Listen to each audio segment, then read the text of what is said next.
Makadamdam ko katong bata pa mi nga ang among lula mo ingon jud sa amo kanunay magpahinumdom sa amo kanunay sa pagsimba og sa matag panahon nga makalabay kami bisan maglakaw magsakay mulabay og simbahan manguros gyud.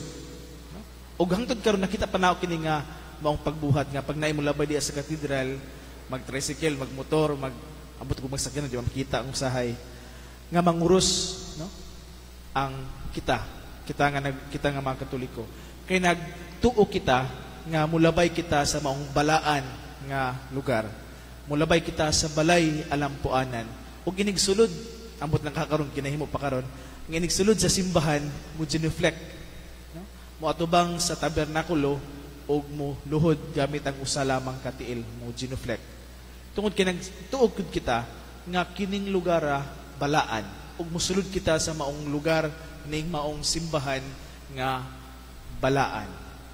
Mao balitaw nga sa matag sulod nato sa simbahan nakitay lahi nga mabati na ay kalinaw, na ay sense of the holy nga atong mabati nga kining maong lugar balaan gayud ug mosulod kita nga murag na ay something sa ato nga mabati nato kita mismo sa matag usa kanato makaistorya niini. Diha sa atong santos nga ebanghelyo gipahinumduman kita sa kabalaan sa maong simbahan, sa kabalaan sa templo, diin ang atong Ginoong Hesus nasuko tungod kay gihimog merkado ang balay alampuanan. Giingan niya ang mga magbayluhay sa mga salapi, katong namaligyang mga hayop aron ihalad sa templo. Nasuko siya, ingon siya nga ayaw himuag merkado ang balay sa akong amahan. Tungod kay nakita niya ang balay alampuanan, ang balay sa iyang amahan nga gihimog na ay sistema sa pagpangurakot, na ay sistema sa inustisya, nga gihimo nga ang pagbuhat sa dili maayo naa nakasulod sa iyang balay sa iyang amahan. Dili kaayo klaro sa panahon kanila nga ang mga katawhan nga maghala didto nakasinati na di ay sa systematic nga injustice. Tungod kay convenient kanila nga di na sila magdala og mga halad, magpalit na lang og ihalad dito nga sunugon dito sa templo na mismo. Convenient apan nahimong systematic ang pagbuhat sa inustisya. Diha sa tuunang pagbasa gipahinumduman nga ang templo mao'y unta source nga sama sa tubig mahimog source sa kinabuhi. Nga diin kining tubig asa moagi na ay kinabuhi nga masinati. Mga buhi ang malabyan sa maong tubig nga gikan sa templo. Mabalitaw nga kining maong atong simbahan nagbuhat usab og mga lakang nga konkreto sa kung naay mga trahedya nga mahitabo. Ug diha kita mismo sa atong kaugalingon usab nga inig matag simba nato, di ba?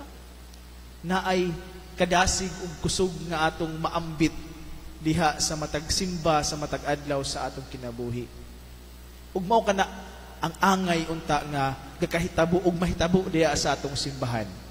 Kay balaan kini nga lugar ug kini ang maong source sa kaayo ug kusog sa matag musimba niini.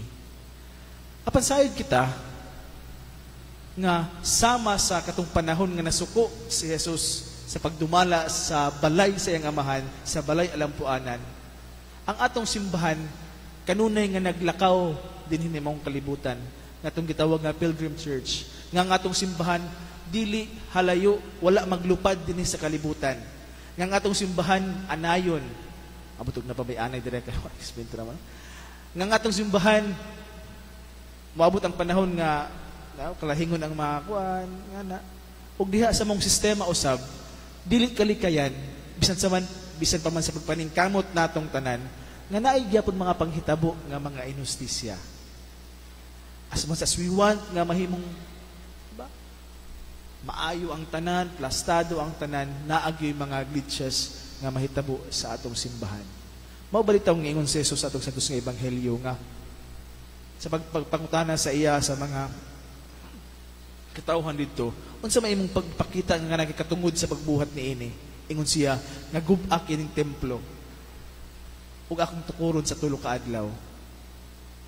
Nga iyang gipasabot ang iyang kaugalingon. Diba? Ang simbahan, ang atong ulo sa simbahan, mao si Jesus, ug kita, mao ang lawas mistiko sa simbahan. We are the mystical body of Christ. Na kitang tanan, ang ulo nato si Jesus, kitang tanan, simbahan. Mao nga, mga igsuon, diya sa itong pagpadayon ng Santos nga misa, diya sa pagsilibdaran nato karon diya sa dedikasyon sa Basilika sa Letran, ang inahan sa tanang simbahan, diin ang Santo Papa, gapuyo. Ato unta nga kanunay iampo ang tanan nga nagdumala sa atong simbahan, ug kita nga maong membro sa simbahan, ug kita nga mao ang lawas mistiko sa simbahan, nga kanunay unta ang kabalaan mapuy-an. Dili perpekto ang pananingkamot diha sa pagpuyo sa kabalaan, diha sa atong kaugalingon isip simbahan. Amen. Palihog